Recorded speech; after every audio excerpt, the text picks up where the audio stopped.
Olá pessoal, sou Lois Servilha e o tema de hoje é planejamento e estabelecimento de metas.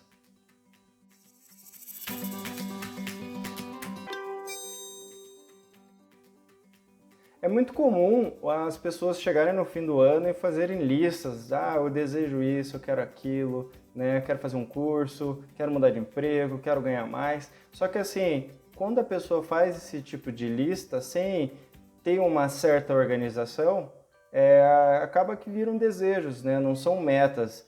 Né? Então você tem que aprender a organizar esses desejos para que eles se tornem metas e assim você consiga cumprir aquela proposta para o ano seguinte. Senão vai ficar só uma lista de desejos. E o que acontece? Muitas vezes essa lista vai se repetindo e vai se repetindo e se repetindo e você olha as listas de 3, 4, 5 anos atrás, né? Elas têm vários itens que se repetem. Claro, tem pessoas que não fazem essa lista. O ideal, no mínimo, é ter uma lista, para ter pelo menos uma ideia, um propósito para o ano seguinte. Mas o perfeito mesmo, o adequado, é você fazer de uma forma planejada. Por isso que o tema de hoje vai ser planejamento e estabelecimento de metas. Então vamos lá. Sempre que você for estabelecer, montar uma lista desse planejamento, você sempre tem que fazer assim. Dividir em curtíssimo, em curto, em médio, em longo e longuíssimo prazo. Como que funciona isso? Quando você fala em curtíssimo prazo, você está estabelecendo metas de até 3 meses, ou seja, para cumprimento em até 3 meses. O de curto prazo seriam de 3 meses até 3 anos. Né? E o de médio prazo de 3 a 5, longo prazo de 5 a 10 e longuíssimo prazo a partir de 10 anos. Então, essa é a primeira ideia. Então, curtíssimo, curto, médio, longo e longuíssimo. A partir disso, você faz uma divisão em quantidades. Você faz lá 3, 3, 3, 1, 1. Ou seja, 3 metas de curtíssimo prazo, 3 metas de curto prazo, 3 metas de médio prazo, uma meta de longo prazo e uma meta de longuíssimo prazo. Né? Então, assim, a partir disso, você já começa a fazer um estabelecimento de quê? De uma programação, de um cronograma das tuas metas. É uma forma de você já começar essa previsão de quando que você tem que cumprir. É como se fosse uma empresa. A empresa não tem ideia assim, isso é urgente e isso não é urgente. É a mesma ideia. Então aqui a gente coloca uma programação no calendário. A partir disso, você tem que pensar o quê? Que o estabelecimento dessas metas é para mudar o teu mindset, é mudar a sua forma de pensar, que normalmente as pessoas fazem o quê? Elas querem tudo para hoje, elas querem para agora. Então, assim, até pode ser um reflexo aí da ansiedade que nós temos hoje no mundo, mas as pessoas elas não querem sacrificar nada hoje para esperar um pouco para o futuro, para ter mais no futuro. Exemplo, eu quero ter um carro. Eu poderia juntar um dinheiro, me programar para juntar um dinheiro, né? Fazer essa aplicação mensal e ter o carro daqui 1 ano, 2 anos e comprar ele à vista. Mas qual que é o padrão hoje das pessoas? Elas vão lá e buscam financiamento e pagam lá às vezes 50% a mais, 70% a mais, dependendo da taxa de juros, ou às vezes até paga aí como fica muito divulgado aí na sociedade, né? Paguei 2 carros. É por causa disso, não quis sacrificar o hoje, né, para poder ter esse carro à vista. Às vezes você poderia até ter um carro muito melhor, mas não, você prefere se comprometer aí 4, 5, 6 anos, aí tem alguns financiamentos, para você ter aquele bem de imediato. Né? Claro, você tem que avaliar caso a caso. Né? Às vezes, o endividamento pode ser positivo. Você tem um carro, por exemplo, financiado, mas você utiliza aquele carro não só como passivo, né? Porque o carro é um passivo, ele te gera dívidas, te gera um saldo devedor, porque você tem lá que pagar imposto, você tem manutenção, tem combustível, então tudo isso daí ele gera o quê? Um gasto para você, então seria um passivo. Agora, se você compra um carro financiado, mas você faz uma renda com aquele carro, por exemplo, você trabalha lá com motorista de aplicativo, então você utiliza aquele bem para fazer dinheiro, então ele acaba virando uma fonte de renda. Então já muda a natureza de passivo dele. Né? Você pode ter uma casa financiada, né?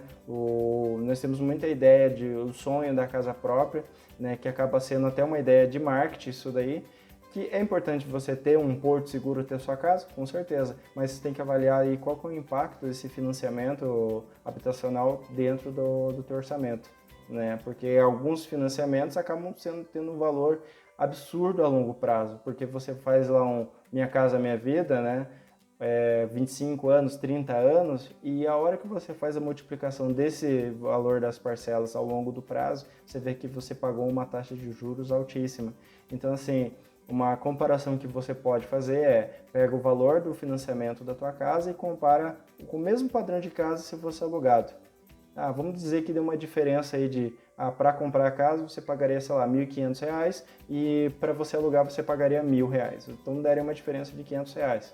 Esses R$ 500 você faz uma simulação, né, de investimento, você pode entrar no site do Tesouro e fazer a simulação dele lá, R$ 500 por mês ao longo de 10, de 15 anos, ou durante todo o período lá que seria um financiamento habitacional, por exemplo, 25, 30 anos, qual que seria o valor que você teria lá no final, né? Se o valor lá no final atender o que você precisa para comprar a casa, você já começa a ter um parâmetro aí de comparação se vale a pena ou não você financiar ou se vale mais a pena alugar a casa. Então, assim, existem alguns simuladores, né? Eu estou indicando esse do Tesouro, que é um índice oficial, para você utilizar como parâmetro. Então, você verifica lá em quanto tempo que você consegue comprar uma casa no mesmo padrão. Às vezes você está comprando uma casa de 200 mil, só que ao longo de 25, 30 anos você está pagando lá 400 mil, sabe? 350 mil. Em quanto tempo você atingiria aqueles 200 mil?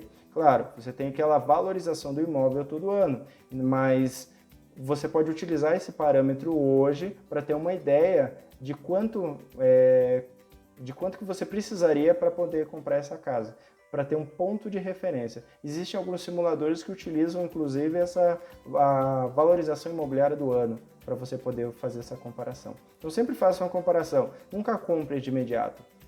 Existe uma regra muito legal, que é assim, antes de você comprar, você colocar a cabeça no travesseiro e refletir sobre aquela compra. Porque na hora ela é muito importante para você, mas pode ser que amanhã não seja. Então, assim, sempre que você for fazer uma compra, for fazer um planejamento, for estabelecer uma meta, você sempre tem que responder 4 perguntas. O que eu quero, para quando eu quero, para quê e como. Então, assim, o que eu quero? Por exemplo, eu quero comprar uma casa, eu quero ter minha casa própria. Mas para quando? Qual que é a minha urgência? Eu preciso para hoje, eu preciso daqui 1 ano, eu preciso daqui 10 anos, eu posso esperar ou não posso? Né? E para que eu quero aquilo? Eu quero ter o meu porto seguro, eu quero ficar tranquilo, ter uma residência onde eu possa furar uma parede, eu possa mudar a estrutura da casa, posso pintar da cor que eu quiser e assim mudar sem eu precisar ficar pedindo autorização para o proprietário ou ficar verificando o contrato. Né? Então, a possibilidade de você comprar casa, você acaba tendo mais liberdade. Né? Então, você pode justificar dessa forma, né? Você está pensando para o futuro, né? Quer ficar idoso e ter pelo menos o teu imóvel próprio. Né? E como? Esse é o principal. Como? Você vai estabelecer aquela meta, mas qual vai ser o sacrifício para você atingir aquela meta? Eu preciso procurar um contador para verificar se minhas finanças ali estão de acordo, né? Se eu tenho os olerites que comprovam lá a renda que eu preciso para o banco, no caso de financiamento. Eu quero comprar à vista, mas qual que é o valor da casa? Quanto que eu preciso guardar por mês? E quando que eu preciso ter esse dinheiro em mãos para poder fazer a compra? Né? E assim, muita gente esquece, às vezes vai fazer a compra do imóvel, esquece que tem documentação. Você tem que pagar lá imposto, você tem que pagar taxa de cartório, taxa de registro. Então, assim, você tem que pensar em várias coisas para poder ter um imóvel, por exemplo. Né? Você tem que pensar lá na questão de segurança também. É um imóvel seguro, não é? Você foi de dia, foi à noite, verificou se você vai precisar ter uma câmera, se você vai ter que fazer um alarme, instalar um alarme na casa, se você vai ter que trocar as chaves ou não, é um imóvel novo, é um imóvel antigo, precisa de reforma. Então, assim, normalmente as pessoas pensam só no imediato, eu quero ter, mas não pensam nas consequências daquilo. Né? Então, o planejamento, ele envolve esse raciocínio, envolve todo esse mindset para você realizar. Porque não adianta simplesmente você chegar enfiar a cara e depois descobre como que é. Claro, você não precisa ter um cenário perfeito para realizar, porque senão você não realiza. sempre vai procurar a perfeição ou sempre vai começar aquela ideia, né, começar a dieta na segunda-feira. Então, assim, comece hoje. O planejamento é para hoje e não para amanhã. Né? Então, estabeleça suas metas, coloque no papel e verifique sempre o que você quer, quando você quer, se é urgente ou não é, para quê e qual vai ser o sacrifício. Então, você tem que estabelecer um pensamento de longo prazo. As pessoas tendem a não querer sacrificar hoje, então mude isso. A ideia é sempre, pense a longo prazo, porque pensando a longo prazo é muito mais fácil de você conseguir as coisas. Por exemplo, você quer comprar um carro, será que não seria mais viável você guardar o dinheiro no estabelecimento? Por exemplo, eu quero um carro X. Esse carro X custa 40 mil, 30 mil, não importa. E daí eu falo, eu preciso juntar tanto de dinheiro por mês para comprar esse veículo. Daí vai ter muita gente que vai pensar assim, mas eu não tenho essa organização, eu não sei, eu não consigo guardar o dinheiro. Então você tem que começar por aí, mudar essa forma de agir, porque é assim que você começa a sair de endividamento. Outro ponto importante que você tem que pensar é na criação do hábito, porque hoje você pode não ter o hábito de, por exemplo, poupar dinheiro, fazer um investimento. Às vezes você está querendo melhorar a tua saúde, não precisa ser todas as metas financeiras. Você pode pensar assim, eu quero começar uma dieta, né? Mas para que você quer dieta? Eu quero dieta para perder peso, eu quero ficar com um shape, né? Quero ficar com um corpo bacana. Então assim, eu vou correr, eu vou fazer uma academia. Então o que eu quero? Por que aquela meta é importante para mim? Tem que ter uma justificativa, porque senão acaba que as outras pessoas influenciam nas suas metas. Por exemplo, eu quero fazer um curso de inglês, mas por que eu quero fazer um curso de inglês? Por que isso é importante para mim?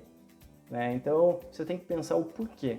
Sempre o porquê e o porquê é para você. Por que aquilo é importante para você?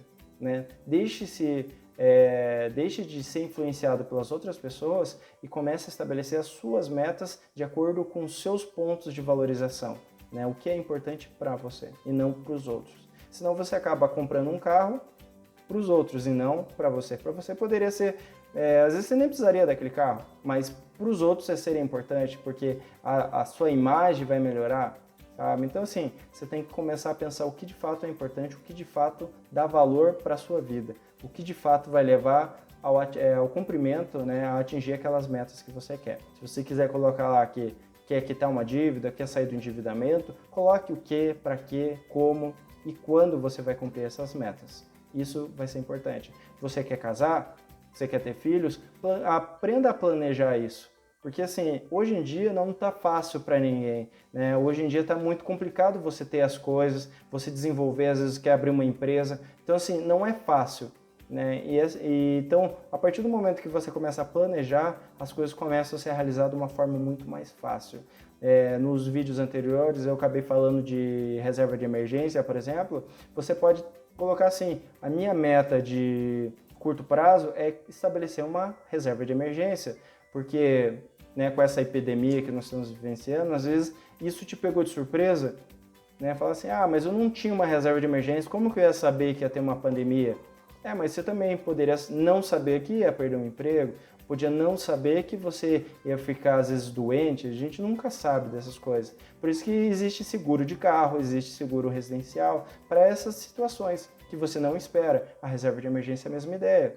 Então assim, no planejamento você pode colocar uma dessas metas é ter a reserva de emergência. Pode colocar uma outra meta, mudar o meu perfil e tornar-se investidor, começar a comprar ações, né? Começar a investir numa aposentadoria. Então você tem que estabelecer essas metas para a sua vida ficar mais organizada, né? Assim você vai ter uma vida mais leve e você vai atingir aqueles objetivos, por exemplo, uma viagem para a Europa, uma viagem para os Estados Unidos, quer ir para uma Disney, né? Você quer ter um padrão de vida melhorado, né? Quer frequentar lugares melhores, você pode fazer tudo isso a partir do planejamento. Esse vídeo ele serve também não só para a pessoa física, né? Mas também para o empreendedor, para aquela pessoa que tem uma empresa, ou às vezes também a pessoa que quer empreender. Se você quer abrir uma empresa, você pode desenvolver assim como planejamento, né? Como plano de ação, ou também conhecido como plano de trabalho. Você fala, eu quero desenvolver um produto. Qual produto? Para quando? Para que eu vou desenvolver esse produto e como eu vou desenvolver? sabe? Então, essas perguntas, elas servem para várias situações, tanto para as situações particulares, comuns aí de uma pessoa física, como de uma empresa, como de um empresário. Se eu quero fazer uma captação de clientes, quero aumentar o número de clientes dentro da empresa, se eu quero vender mais, se eu quero estabelecer um marketing diferenciado, então todas essas ações, todas essas atividades, eu posso partir sempre para as 4 perguntas. Então, assim, lembrando que um objetivo, ele pode ter várias metas. Então, assim, se o meu objetivo, por exemplo, é sair do endividamento, eu estou devendo, estou com o nome no Serasa, estou com o meu orçamento comprometido por causa de dívidas, eu posso estabelecer várias metas para isso. Por exemplo, preciso quitar os cartões de crédito, eu preciso aumentar minha renda, né? Então eu vou trocar de atividade. Então, todas essas metinhas são para atingir esses objetivos, né? Essa meta maior, né? Vamos dizer assim. E para cada metinha você coloca sempre essas perguntas: o que, quando, por quê e o para isso.